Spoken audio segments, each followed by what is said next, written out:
book club gave me an idea for a story there, feller. Oh, yeah?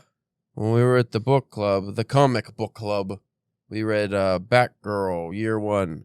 And there's a brief appearance of one comical villain, King Condiment. Condiment King. Condiment King. And he basically just shoots people like ketchup and mustard. Yeah. He's a joke. But I thought, what if somebody wanted to do a serious Condiment King storyline? Okay. How would you go about that? I have some plans. Okay, let's hear him. Well, first, I would do something with the art direction. So if you have the Condiment King, and it'd be very colorful, and you just show him doing his wacky hijinks of shooting ketchup on people, for instance, and hot sauces and whatnot, his condiments, relish. Well, what if, let's say you have a splash page where it's him shooting somebody in the chest with ketchup. It's very comical. It's very bright and jubilant. And then you have a second splash page, which is the same scene, but it's very dark and gloomy. And it's Condiment King shooting somebody in the chest with a gun, and it's blood, not ketchup.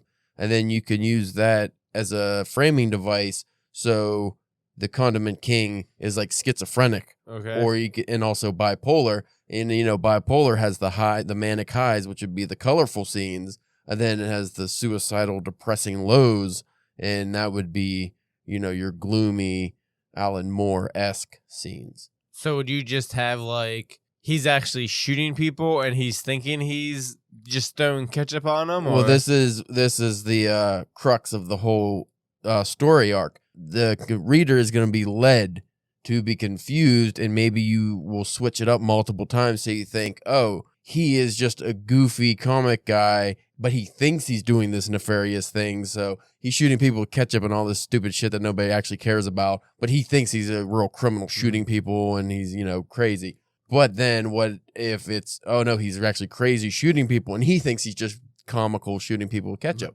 Like you'd leave the readers not knowing, but he needs a motivation for being this villain anyway. So I have a motivation, I think. Okay. I didn't flesh this out. I just was thinking about this earlier. How could we have a condiment situation come about that makes it seem reasonable?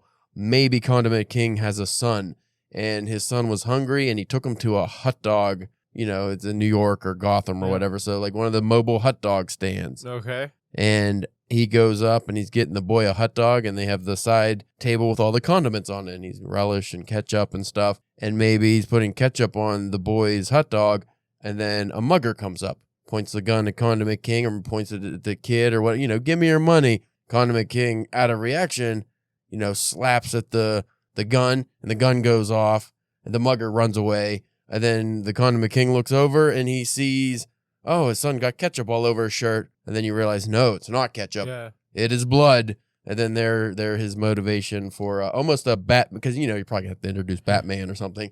So now you have there's the connection to Batman. And that could also be like the beginning of like the split of like, like he thinks he maybe used the ketchup to stop the burglar from doing the stick up or whatever, you know what I mean? But then actually, like you said, he causes it and stuff like that. And like, that's where the split begins. Yeah, because the kid wouldn't have got shot if it wasn't for him. If he just gave the guy money or like, instead of trying to stop the guy, and then the kid gets shot because of him. And then there's where his split goes, and now he's crazy.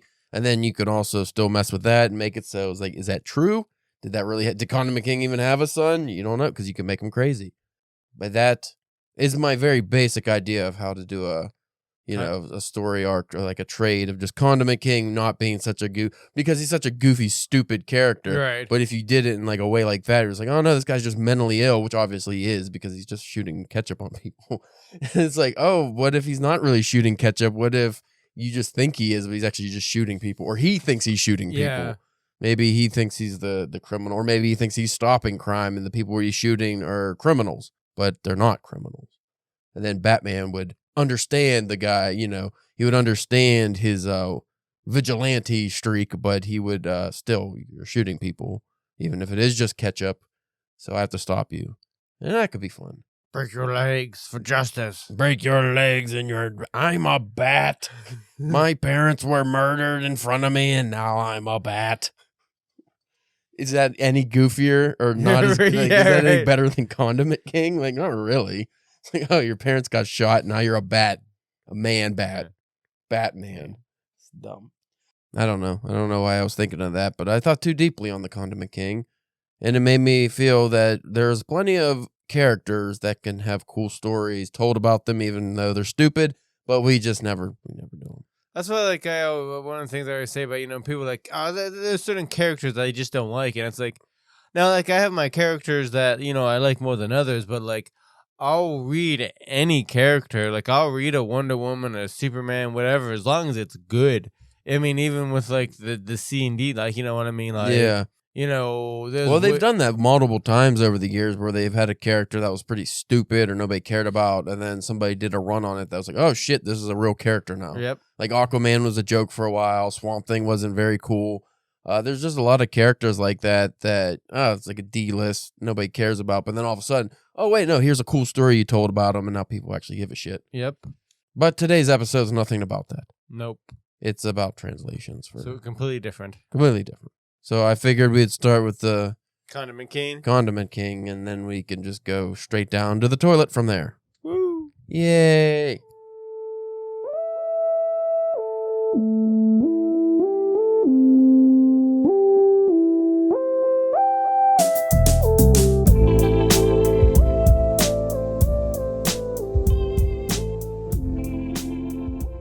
You are listening to the Drunken Pen Writing Podcast. I'm your host, Caleb James. With me today, Spencer, the Bangor Ball Bunter Church. Just bunned.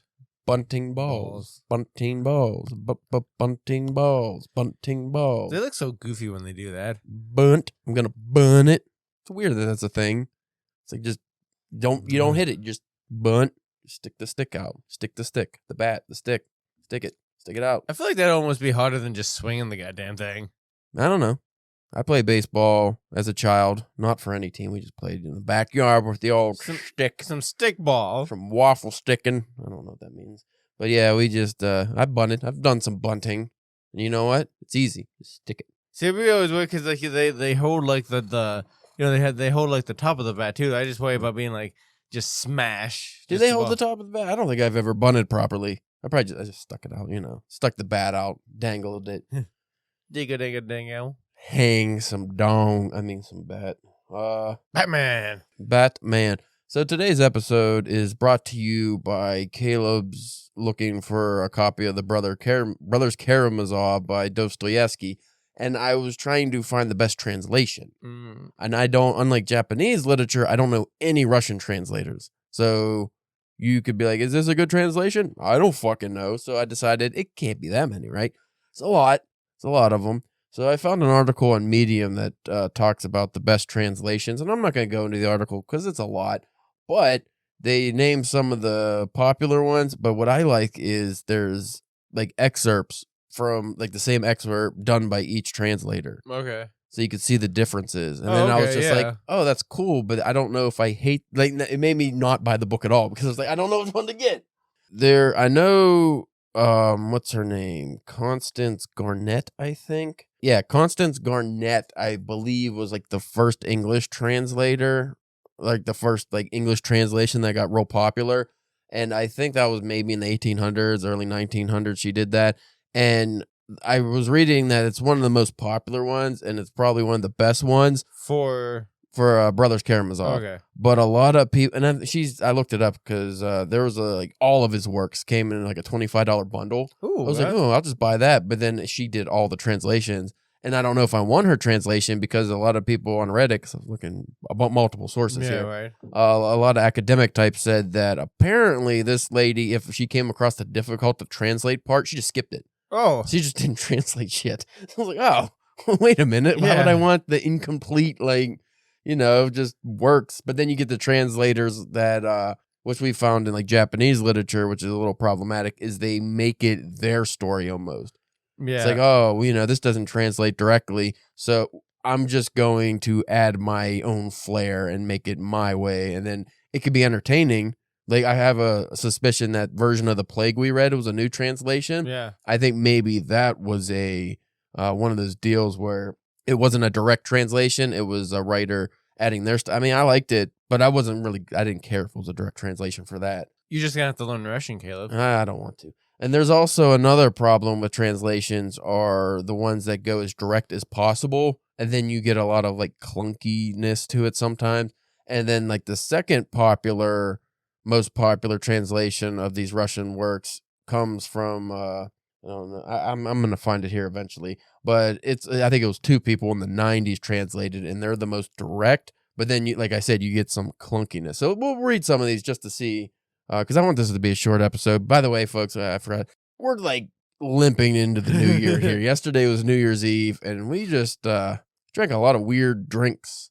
And then we went to the gym today, and I'm just drinking Pedialyte. Like I didn't. And we went to the gym the New Year's Eve too. Yeah, in the morning. Yeah, and just I had the worst stomach ache ever because I just ate so much random food and booze and weird smoothie beers, and it was one of those things too. I never even got proper drunk because it was like such a long period of time of drinking. I just got like ill, kind of. Yeah, because we started like around like 6. Yeah, and then went on to almost 1 in the morning. So. All right, so Brothers. Now, is this the only one you're trying to find so far? Or is just for the translations for this? So, well, for this book, I find if I get the right translator, I'll probably stick with that translator for all the Russian because like most of these translators for the Russian stuff, they've done all of the classic Russian stuff. So I'll probably I'm thinking I'm just gonna stick to the one that, like I said, it's hard though because even though I don't want that one lady's translation, I can get like all of his books for $25. Like it was like a lot. I'd say, does he have a big library of stuff? It was like at least 10, 15 books, I think, and then there were most of them are real big. Yeah, because I was looking at because there's a new.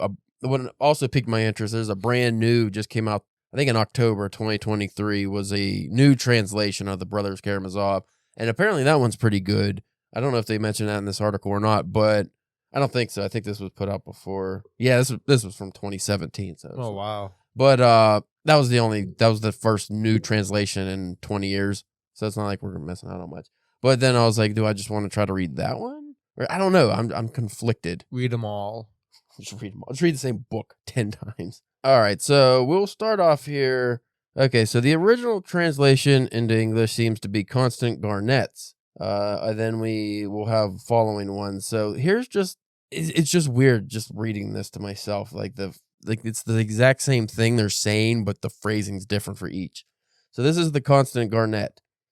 Above all, don't lie to yourself. The man who lies to himself and listens to his own lie comes to such a pass that he cannot distinguish the truth within him or around him, and so loses all respect for himself and for others. And having no respect, he ceases to love, and in order to occupy and distract himself without love, he gives way to passions and coarse pleasures, and sinks to bestiality in his vices, all from continual lying to other men and to himself. That's clunky, and the bestiality I don't think is a good translation of what they were trying to convey. Interspecies erotica, fucko.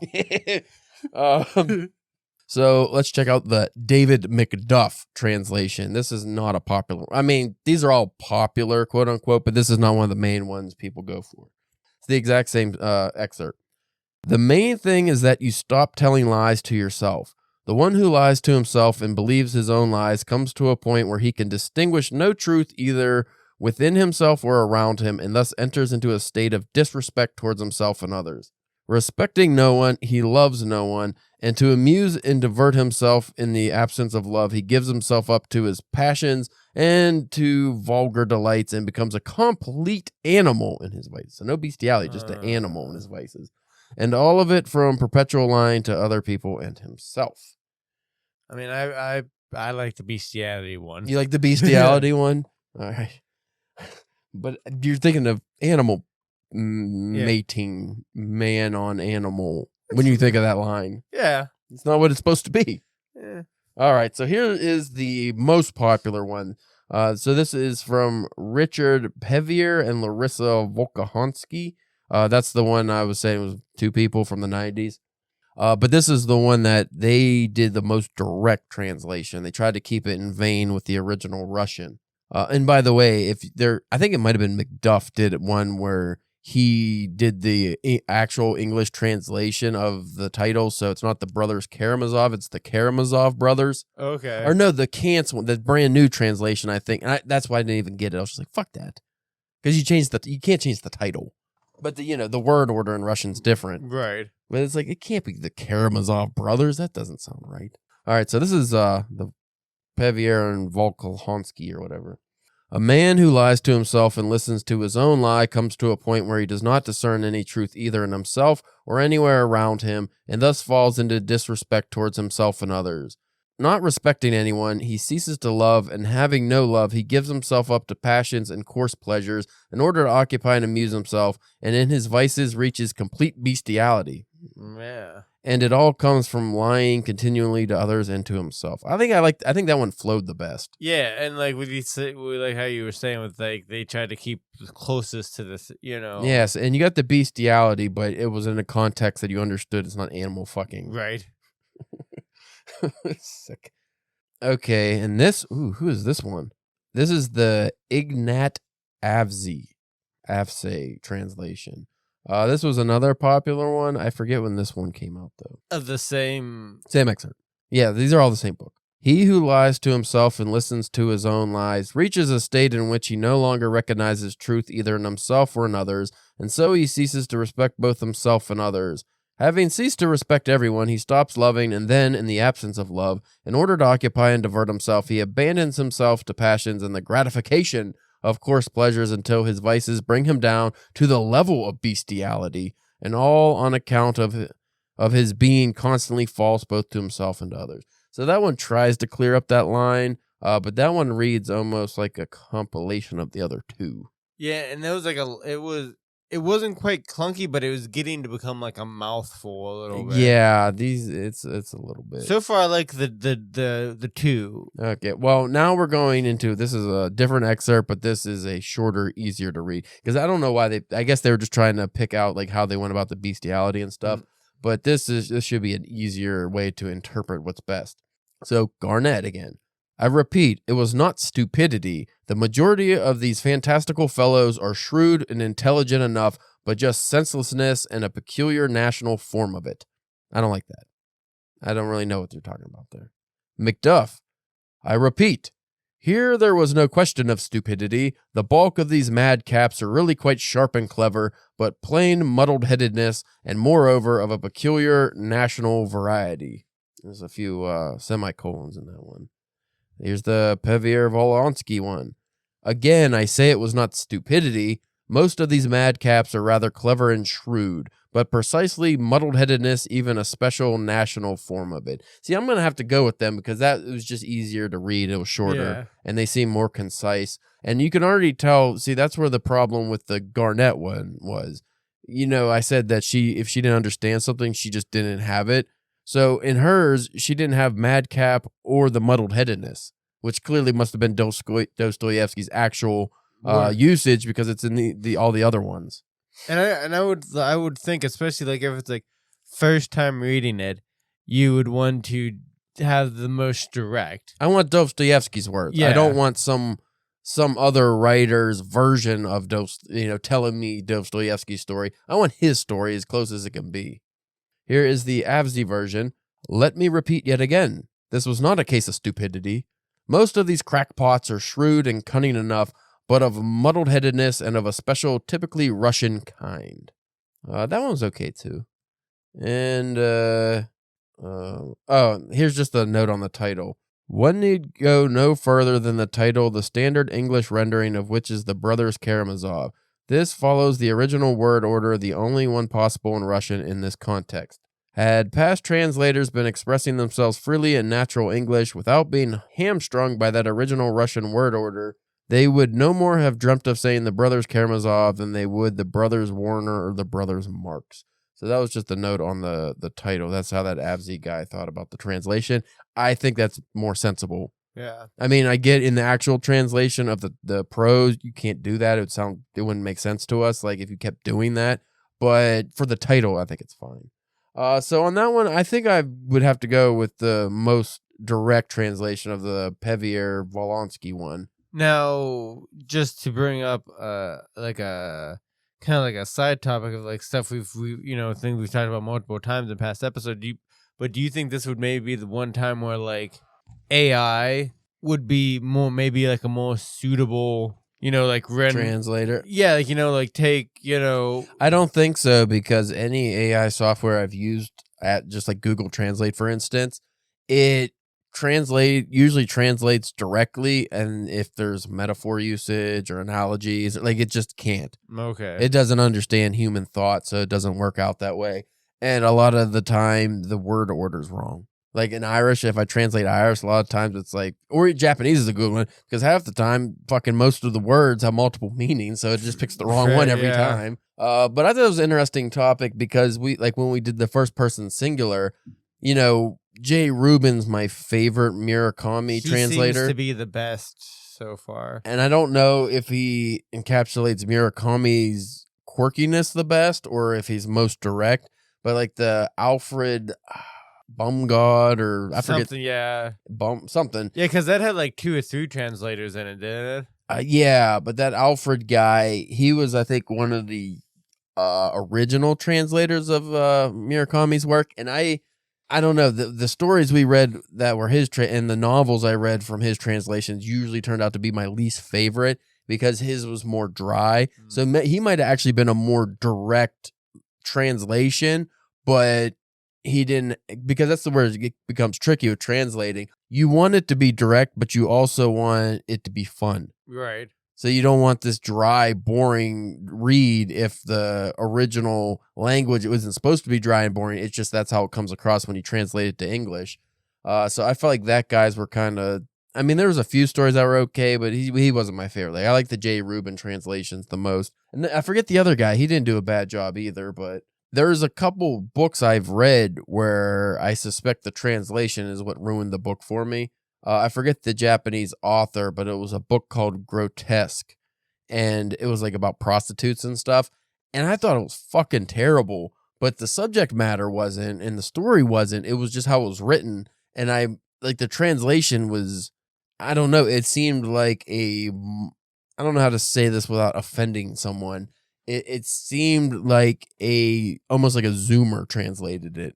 Okay. Like just the language, or maybe even not a Zoomer. Maybe a more apt title would be like someone who was trying to be office funny. Mm. So instead of, like a lot of hex and fricks instead of fucks and hells and like that, or like, oh shucks, like that kind of shit where it's like, it did. I don't know. It just the book itself might have been fine, but the translation just I think it was dookie. Did you ever like go and like look up Jay Rubin to see like if he has any like novels of his own? Let's do that now. Because that'd be interesting to see, to be like if he does have his own novels, to see what, if any, different. Like, you know what I mean? Mm. Like if his writing style, like if you read one of his books, how much it would be to like close to like something he's translated. He's 83 years old. His writing, or at least his translations, always comes off like a young man did it. Yeah. So that's interesting. It looks to be, I think he only does translations. Just translations? And nonfiction stuff. Yeah, that's the interesting thing is a lot of translators generally aren't fiction writers. Well, the English translators, because like Murakami translates stuff to Japanese. So I don't know. But I worry that I will read a bad translation. I need to find that copy I have of Notes from the Underground, because I remember I wasn't enthralled with that book. I didn't enjoy it all that much, but it could have been like the translator. I don't know who translated it. So I'm very worried, though. I'll read one of these big books and then be like, oh, this sucks. I don't want to read any more Russian literature ever again. But it was because of the translator was bad. Or like I read the Constance Garnett version and she just left out a lot of words and fucking phrases because she didn't understand them. How do you get away with that? You couldn't do that now. No. Well, they probably didn't really know back then. We probably should have checked out who translated a lot of those Yukio Mishima books too. I don't really remember seeing because I have all these Barnes and Noble collections. Like I was looking at the copy of Anna Karenina and I was like, well, who did the Tolstoy translation? And I think it turned out to be Constance Garnett. But it's like they don't just say, like you have to like dig in there to find it. It's like, why did they should always just say on the cover or something or inside? Yeah, like whatever. I guess the collection story written by da da da, translated by da da da. Because it really can affect, like a lot of people don't realize, like especially just like casual readers, they don't realize if you read one of these books, if it's just a bad translator, it could fuck up the whole experience. Well, I remember a while ago I was telling you like I wanted to get like some Kafka. Like I remember it was like back whenever there was a Books A Million by us, and they had like a complete collection of him. You know, like you have Kafka's stuff, you know, and you were like, well, you got to be careful because you don't like you got to check the translations. And that was something I didn't even think about, and like most people don't consider that. And like I never ended up getting it because like I didn't, you know, I I don't know what's the good translation or whatever, you know. Yeah, and when you look it up, you find out there's a lot. Like at least like a Murakami, he's a contemporary writer, so I don't even know if he has multiple translators for the same works. Like, I don't know if there's a copy of Norwegian Wood that J. Rubin did, but so did that Alfred Baumgart or someone. Yeah. Like, I think it's just one guy does it and that's it. I don't think he has multiple translators for the same works versus any classic literature like a War and Peace. There's fucking 20 different translations for it and they're all in the same, you know, all translated to English. So it's like, what's the best? And I don't know. It's one of those ones too. It's also like, why do we need another one? Yeah. Yeah. Why do we always need so many? It's an easy way to sell the same book that's in public domain. Yeah. It's like, oh, this book is free on Project Gutenberg, but if we keep translating, they'll buy a new one. Yeah. That's all it is. You know, I've been talking about wanting to read the Holy Bible. Yeah. Cover to cover just to see what nonsense I could be getting into or what truths I may cover. But the translations, I was like, well, you just read the shitty King James Bible because that's just like whitewashed, real bad, right? That's just white people making the Bible, you know, cherry picked for their pleasure. And then I was like, well, I want the one that's closest to the original. And then I started looking up translations of that. And then you get into all these weird study Bibles. And put it this way, the whole endeavor turned me off. And I'm just going to read King Arthur stories instead. I'm sure with something like that, they probably don't even like the original translation. Like, you know what I mean? That's been around for so long. They might not even have, you know, kept record of like. Well, how's like the ancient Hebrew translate to modern English? Yeah. It's not. Well, it's like when I read the Epic of Gilgamesh, I thought it was really boring. I didn't like it, but then I was like, I don't know what translation this is. Because who's translating ancient Sumerian or whatever it is to like, I have no idea. Like, I don't know the person's credentials for. Because is that a dead language? Yeah. Yeah, most of that stuff's dead languages. Or, you know, like I read the Robert Fagles editions of the, shut up, fuckhead. You did that last episode. Leave the man alone. You know, like the Odyssey, Iliad, and the Aeneid. And those are considered like some of the more like fun versions, and they're popular. That's why I read those. But there's a lot of older versions you can get for free. But then there are also the Roman styled. So instead of your Zeus, like all the Greek gods are in the Roman gods now. So you got Jupiter, and I don't like that. It's like when I fucking gave up on the Aeneid and started listening to it. The version was a different version. So all of a sudden the wording was different and the names were all different, so I got confused as fuck too. I would not want to be a translator. Oh no, because it's like, oh hey, here's especially like classic literature. It's like, oh, here's this beloved work that's one of the greatest ever. Try to make it, you know, into a different language when it doesn't have any direct translations. Like you can't just directly go from Russian to English and it makes sense. You have to like fucking add your own 2 cents, and people don't want that. They don't want your own 2 cents. Well, could you imagine if we're like, you know, we're working on the Divine Comedy? Could you imagine if we got that with a different translator? Like, because from what I can tell, I think we went with the John C. Art. Like I was very deliberate in the one we picked because there's a shitload of translations of the Divine Comedy. Some of them are just prose. Some of them are written in like more classic Italian style, and it's very hard to understand. And some are written like this one where it's more of a study version where you can actually learn like what's going on in it. There's just too many. Usually with those things, what actual smart people do, they, like you jokingly said earlier, they actually just read all of them just to kind of get a compilation and try to get the best. This also makes me wonder about like the Irish literature I was reading, like the Martin O'Kane stuff, because he only wrote in Irish, which is a language that was almost dead. So the people who translated his work to English weren't native Irish speakers, even though they're Irish. So it's like, how close is this? Because Irish is a confusing fucking language. Like, how's that work? Yeah. So like, I don't know. So anyone that cared to listen to this far, get good translations. That's what Spencer said. That's what Spencer does. Yep. Well, I mean, we've even had problems where you just get a different edition of a book.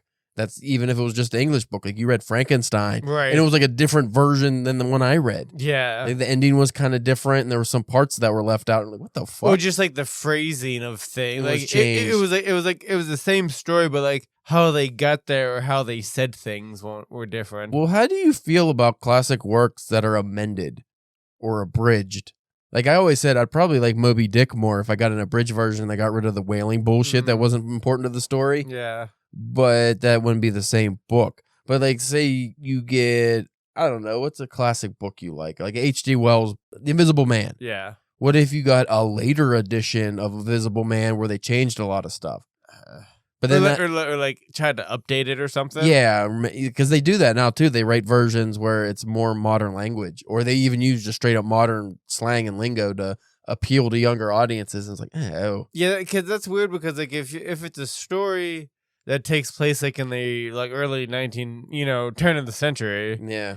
And they're using shit like, man, that's cap. Like, what the fuck are you talking about? I think that would physically make me ill. I would mess myself, head and butt, with leak stuff that shouldn't be leaked. So, I mean, granted, I don't think they would probably ever do anything quite like that, but I do think like, no, I've seen there is a series of books written like that where it's like straight Zoomer talk. I think I meant to send, because like I didn't send it to you, I think because it was like later, but it was like somebody, like some family member got themselves. It was either like a Zoomer or like Gen Z Bible. Oh. And they were the person was reading from it. It was fucking hilarious. Let there be light and don't be sus. It was just like, it was talking about like how the guy who's like married to, who was with Mary, Joseph, like, with like, how he was having real sus behavior and just like it's shit like that. I was just like, God damn. Yeah, the fucking three wise men came up like savages, something like that. Yeah, frankincense and myrrh, and yeah, I don't like that shit at all. That makes me angry. But I think of like Tolkien. I know he changed his own stories, I think, a couple times. Or like, I know there's authors who, which is another tricky one, because then you get into the George Lucas, waters where it's like, oh, is it wrong if they change their own work? So if we got Star Wars, but, Lucas makes it so Han doesn't shoot first, or right. It's like, I don't know. When I read a book, if Stephen King decided he wanted to change Carrie so it doesn't offend people, or he wants to take the N-word out of The Shining, like, what do you do with that? The original's still going to exist, but do you go, well, that's the author's wishes? Or like Neil Gaiman, didn't he get some shit for the Sandman show of like race swapping or something? Right, and they're just like, well, he's the author, so who gives a fuck? That's what he wanted. And he's also like, this was made in like the early 90s. Yeah. Like there was not certain things, and it's a little different when it's adaptation. Yeah. It's like, okay, you can change it, but if you change like an original novel and just like the author goes back and just changes the things, like, oh, I just had some bad ideas back then, or I didn't like my opinions back then, so I'm taking sections out, I'm changing themes, so here's a rewritten version of this beloved novel that here's a new version of Carrie or Pet Sematary. Yeah, I don't know how I'd feel about that. Yeah, you'd read it. I would definitely read it just to see, like, if it was good or not, but on the other side of the coin, it could be better. I guess it depends on if the author's redoing it because it's like, hey, this is one of my earlier works. I wasn't where I'm at now. I feel like I could tell this story better now. Well, just as a writer myself, I've edited and rewrote stories that I wrote when I just wasn't that good of a writer, and they've, I've gotten them accepted places. I didn't fundamentally change the stories, but I changed a good bit of how they were written and read, and I thought they were better, but who's to say somebody read that original, they would have liked that more. Yeah, like if somebody who, like if you had the story on the website when we had it, and they read it on the website, and like, oh, I saw this story, it's getting into this, into this collection that I like, and they get like, oh, what the fuck is this? Like, this is horse shit. This is what I remember. Anyway, I just thought it was an interesting topic to kind of breeze through. I don't want a too serious episode. And not to make the episode any longer, but I just translating in general just always just bothers my mind of just like of people who like trying to figure out, okay, what does this word mean for like, for this thing, Well, that's the easy part. Well, I mean, especially now it's not too bad, but just like the beginning, like those first motherfuckers who were trying to figure out each other's languages, like. But if it's like a nonfiction book, it wouldn't be as problematic if you're just going for word as best you can. So I mean, there's a lot of languages where it's like, okay, we don't have a word for that, but we can have something that's comparable, or maybe it has to be a phrase or something. But it's when you get into metaphors, like I said, more creative thought. How do you do that? Especially think about Murakami. That actually has to be really hard because he has these weird dream-like scenes that come up so often in his work. And it's like that could be fucking translated any which way. Like, how do you represent some weird Japanese Shintoism into fucking modern English? I definitely take my hat off to translators, even if they do poorly, because it's so hard. Right. Even in easy language translations, such as Spanish to English or English to Spanish, can't be easy. And imagine how complicated English is. Imagine translating that to German or something. Like, it would be fucking like Dickens. Imagine translating Dickens to Japanese or Chinese. It's like their language is alien, basically, compared to English, or vice versa. So you have a tonal language like Mandarin or Cantonese, where just the inflection of your voice changes the word completely. Like, how do you do that, from an English version? Or even you were talking about, with the Russian, because a lot of Russians, a lot of throat glutter, almost sounds other than, word, so it's just, there's never going to be a perfect translation of anything because no languages ever line up like that. As we covered when we did that English episode.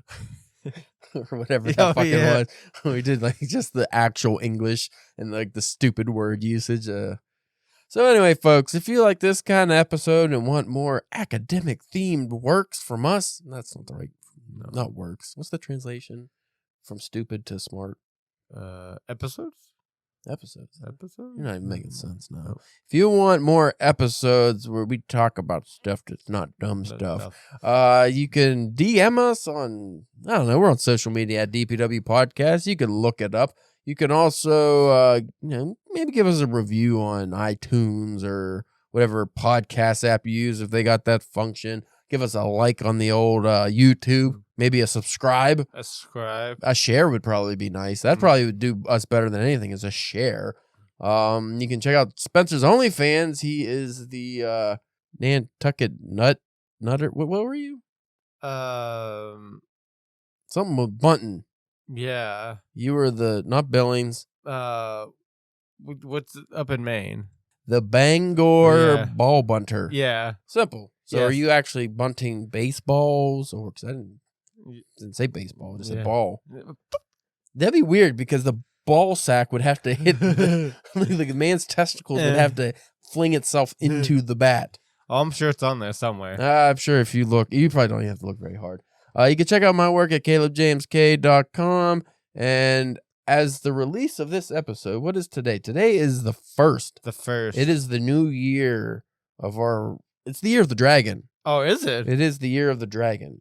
I don't know if you knew that, even though you were watching the exact same program I was watching. So calendar is what I'm looking up. No, we have one more episode. This episode drops on the 9th. Yes. So, since it'll be dropped on the 9th, keep an eye out that Saturday, the 13th, for, is it the 13th? Yes, yeah. Saturday the 13th for Gridiron Gates of Hell. Spencer has a fairly lengthy and girthy story in that.